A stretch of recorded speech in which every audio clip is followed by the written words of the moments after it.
मिस्त्री ग्रिगोरी पेत्रेव, जिसे बहुत दिनों से पूरे गाल्चिनो जिले के लोग कुशल दस्तकार मगर काहिल आदमी के रूप में जानते थे, अपनी बूढ़ी बीमार बीवी को जेम्स अस्पताल ले जा रहा था। उसे गाड़ी हाँककर कोई 30 मील का सफ़र तय करना था और सड़क बेहद खराब थी। काहिल ग्रिगोरी की तो बात ही क्या, सरकारी डाकिये तक के बूते के बाहर की बात थी। वह ठिठुरन भरी तेज हवा चेहरे पर लग रही थी। बर्फ के गोले बड़े बड़े बादलों की तरह हवा में उड़ रहे थे और पता लगाना मुश्किल हो रहा था कि बर्फ आसमान से आ रही है या जमीन से।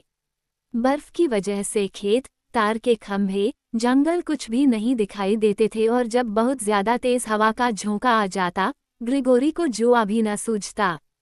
कमजोर, बूढ़ी घोड़ी कछुए की रफ्तार से घिसट रही थी। गहरी बर्फ से एक एक टाप निकालने और गर्दन झटकने में ही उसे अपनी सारी ताकत लगा देनी पड़ती थी। मिस्त्री को जल्दी थी। बेचैनी से वह अपनी जगह पर बीच बीच में उठता बैठता और घोड़ी की पीठ पर बार बार चाबुक मारता। रो न, मत रोयो न, वह बड़बड़ाया, जरा कोशिश करके बर्दाश्त कर लो। ईश्वर कृपा करे हम लोग जल्दी ही अस्पताल पहुंच जाएंगे और वे लोग फौरन पलक झपकते तुम्हारा इलाज। पावेल इवानिच तुम्हें कुछ दवा देंगे या तुम्हारी फसद खोलकर खून निकालने को कहेंगे, या फिर शायद वह इतनी भलाई करे कि तुम्हारे बदन पर स्पिरिट की मालिश करवा दे। स्पिरिट बदन का दर्द खींच लेती है। पावेल इवानिच अपनी ताकत भर तुम्हारे लिए सब कुछ करेंगे। वह चीखे चिल्लाएंगे और पैर पटकेंगे, फिर तुम्हें अच्छा करने के लिए जो कुछ कर सकते हैं वो करने में जुट जाएंगे। वह बड़ा सज्जन, भलामानस और दयालु हैं, ईश्वर उनका भला करे। जैसे ही हम लोग वहां पहुंचेंगे, वह दौड़ते हुए अपने घर से निकल आएंगे और गाली देने लगेंगे। वह चिल्लाएंगे, क्या, क्यों, तुम वक्त पर क्यों नहीं आए? क्या मैं कोई कुत्ता हूं जो तुम बदमाशों के इशारे पर नाचता रहूं? तुम सवेरे क्यों नहीं आए? भाग जाओ अब, कल आना। और मैं कहूँगा, डॉक्टर साहब, पावेल इवानिच, हुजूर, जल्दी चल न, शैतान की बच्ची, जल्दी चल। मिस्त्री ने घोड़ी के चाबुक जमाया और बीवी की ओर देखे बिना बड़बड़ाता गया। हुजूर, ईश्वर साक्षी है, मैं पाक सलीब की कसम खाता हूँ, मैं बहुत तड़के घर से रवाना हुआ था, लेकिन मैं वक्त से कैसे पहुँच पाता? माँ मरियम ने कुपित होकर यह अंधड़ चला दिया। आप अपने आप देख लें, कोई बढ़िया घोड़ा भी वक्त पर नहीं पहुँच सकता और मेरी घोड़ी, आप जरा इस पर एक निगाह डालें, ये तो एक बवाल है।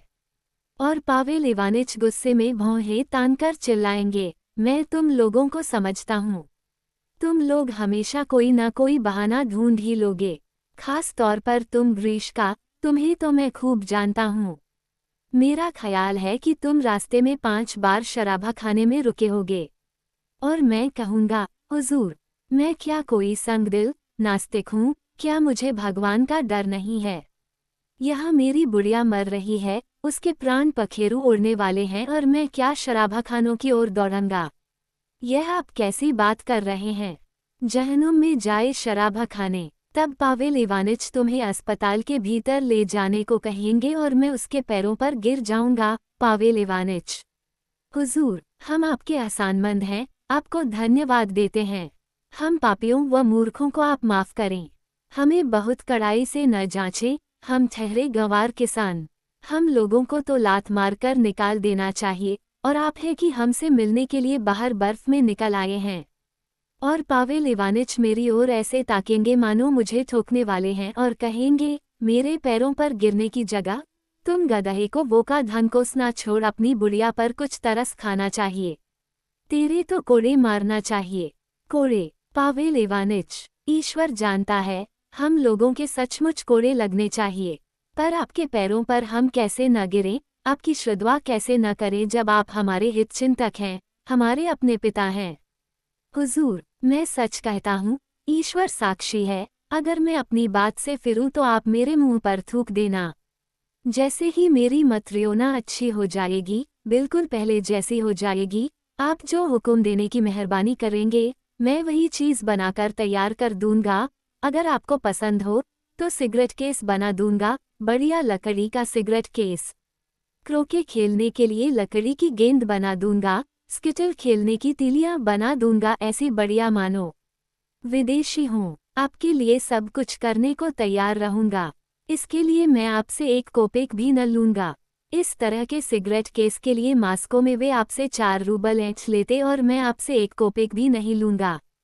और डॉक्टर हंसकर कहेगा, अच्छा अच्छा, अब बस कर, बहुत हुआ। पर यह बड़े अफसोस की बात है कि तू शराबी है। इन भलेमानसों से बात करना मुझे आता है, बुढ़िया। ऐसा कोई साहब है ही नहीं जिसे मैं मना न लूं।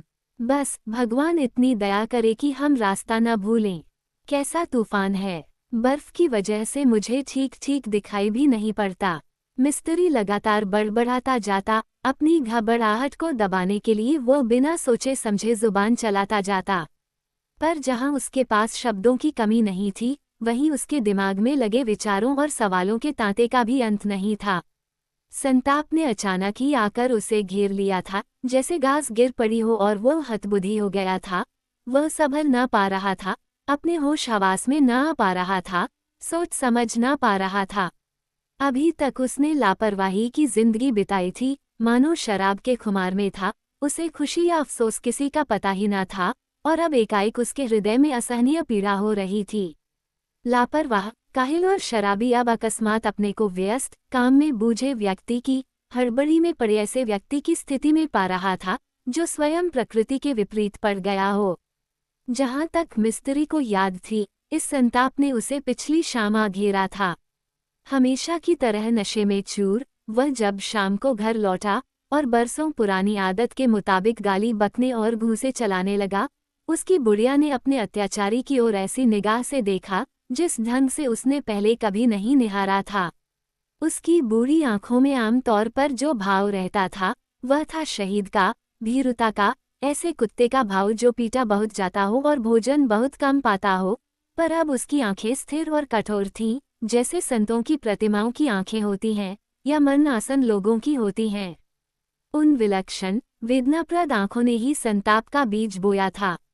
किनकर तव्यविमूढ़ मिस्त्री पड़ोसी से घोड़ा मांग लाया था और अब इस आशा में अपनी बुढ़िया को अस्पताल ले जा रहा था कि पावेल इवानिच अपने चूर्णों और लैपों की सहायता से वृद्धा की आंखों में वही पुरानी झलक ला देगा। सुनो मत्रियोना, वह बोला, याद रखो, अगर पावेल इवानिच तुमसे पूछे कि क्या मैं तुझे मारता हूँ, तो तुम कह देना, अरे नहीं हुजूर, और मैं अब कभी भी तुझे नहीं पीटूंगा। पाक सलीब की सौगंध, मैं अब कभी नहीं मारूंगा। तू तो जानती है कि मैं जब भी तुझे मारता था तो तुझे सचमुच मारना कभी नहीं चाहता था। मैं तो तुझे ऐसे ही, बिना क्रोध के मारता था। मुझे तो तुझ पर तरस आता था। कोई और होता तो परवाह भी न करता, पर मैं तुझे अस्पताल ले चल रहा हूँ। मैं जो कुछ भी कर सकता हूँ, कर रहा हूँ। और ऐसे तूफान में, तेरी दया है भगवान, बस परमात्मा हमें रास्ता न भूलने दे। मत्रियोना, अब तुम्हारी बगल का दर्द कैसा है? तुम कुछ कहती क्यों नहीं? मैं पूछता हूँ, तुम्हारी बगल का दर्द अब कैसा है?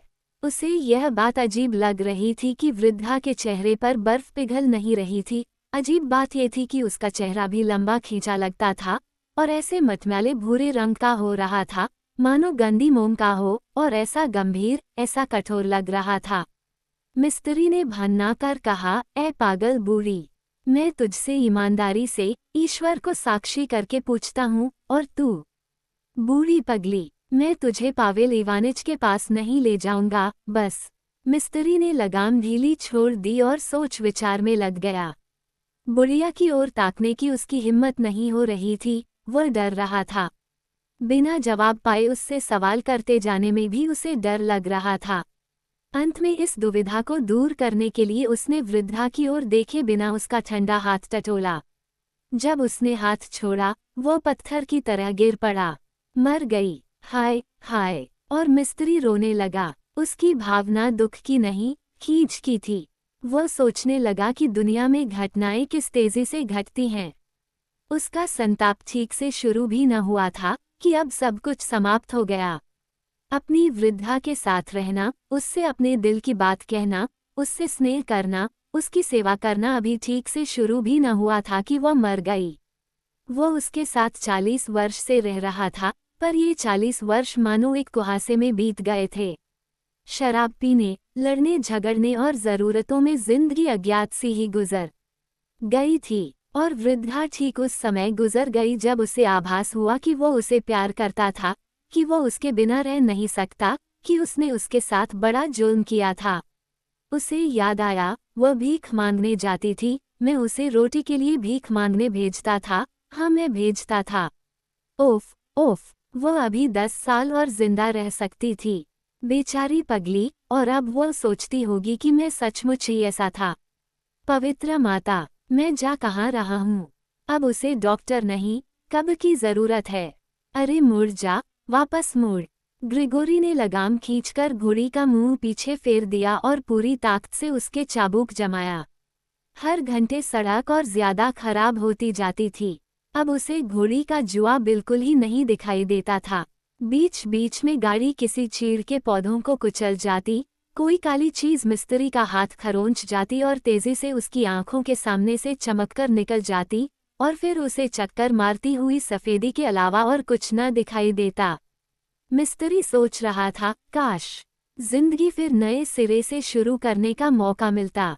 उसे याद आया कि 40 साल पहले मत्रियोना नवयुवती सुंदरी और प्रसन्नचित थी, कि वह एक समृद्ध परिवार से आई थी। उसकी शादी ग्रिगोरी की कुशलता के कारण ही उससे कर दी गई थी। सुखी जीवन के लिए जो कुछ चाहिए वह सब उनके पास था, पर विवाह संपन्न होते ही उसी क्षण शराब में चूर वह अलावघर के ऊपर की पट्टी पर धम से आकर सो रहा, और तब से वह मानो कभी पूरी तरह जागा नहीं, आज तक पूरी तरह होश में आया नहीं। उसे शादी की तो याद थी, पर वह चाहे जितनी कोशिश करे शादी के बाद क्या हुआ इसकी याद उसे नहीं आती थी, सिवा शराब पीने, सोने और मारपीट करने के। और इस तरह 40 साल बर्बाद हो गए थे। उड़ती हुई बर्फ के सफेद बादल अब धीरे धीरे धूमिल हो रहे थे। सांझ होती जा रही थी। अचानक मिस्त्री ने फिर अपने आप से पूछा, मैं जा कहाँ रहा हूँ? मुझे चाहिए कि मैं जाकर उसे दफना दूं, और मैं लगातार अस्पताल की ओर हाँकता चला जा रहा हूँ। मैं मानो पागल हो गया हूँ। उसने फिर घोड़ी का मुंह पीछे फेरा, चाबुक से उसे फिर मारा। अपनी सारी शक्ति संजोकर घोड़ी फुफकारी और दुलकी भागने लगी। मिस्त्री उसे बराबर चाबुक मारता जाता। उसे अपने पीछे खटखट की आवाज सुनाई देने लगी और उसने पीछे मुड़े बिना समझ लिया कि लाश का सिर गाड़ी से टकरा रहा होगा।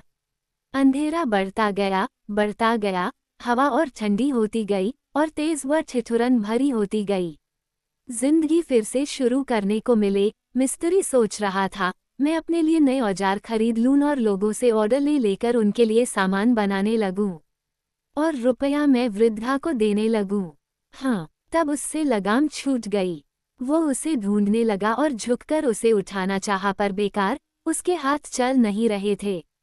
कोई बात नहीं, उसने सोचा, घोड़ी अपने आप चलती जाएगी, वह रास्ता जानती है।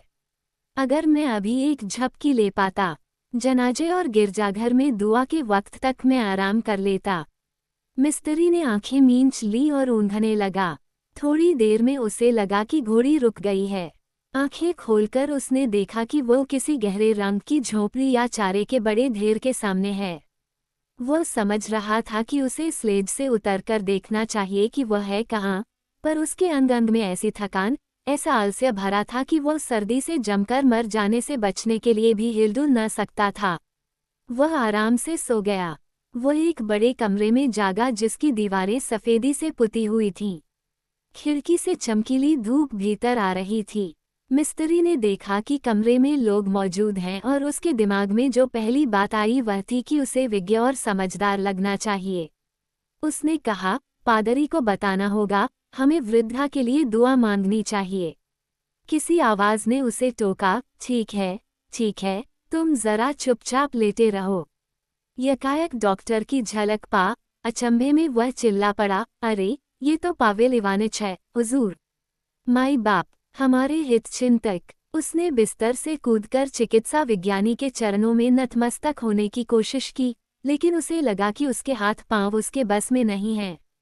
हुजूर, मेरे पांव कहाँ है?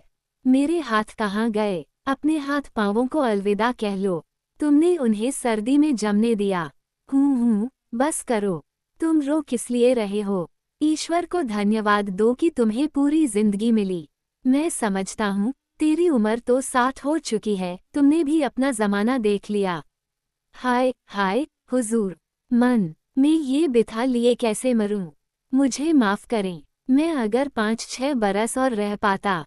काहे के लिए? ये घोड़ी मेरी नहीं थी, मुझे वो वापस करनी होगी। मुझे अपनी बुढ़िया को दफन करना होगा। इस दुनिया में हर बात किस तेजी से हो जाती है। हुजूर, पावेल इवानिच, सबसे बढ़िया लकड़ी का सिगरेट केस। मैं आपको क्रोके खेलने की गेंद बना दूंगा। डॉक्टर हाथ हिलाकर कमरे के बाहर हो गया। मिस्त्री का सब कुछ समाप्त हो गया।